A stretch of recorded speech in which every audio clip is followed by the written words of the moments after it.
sewing room now. You can see they've got my light on in the back. It's very dark, but we shall carry on anyway.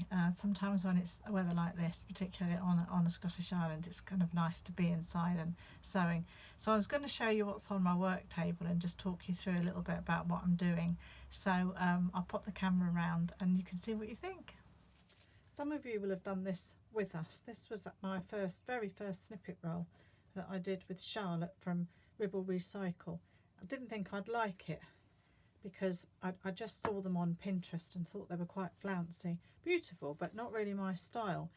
But I gave myself a rule, which was that everything had to be hand dyed or hand printed or recycled.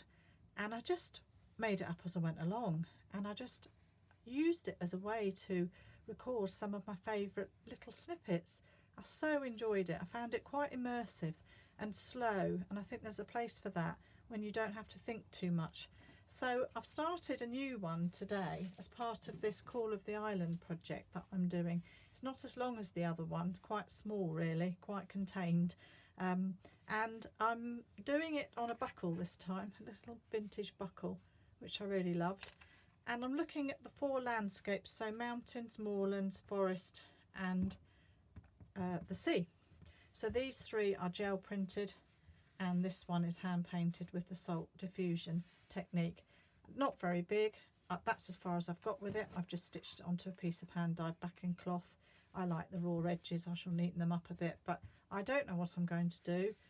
I'm going to give it a little bit of thought this time, and I'm going to, because I've only got small areas to work with, have a little bit of a plan, but try and balance that out with going with the flow a bit.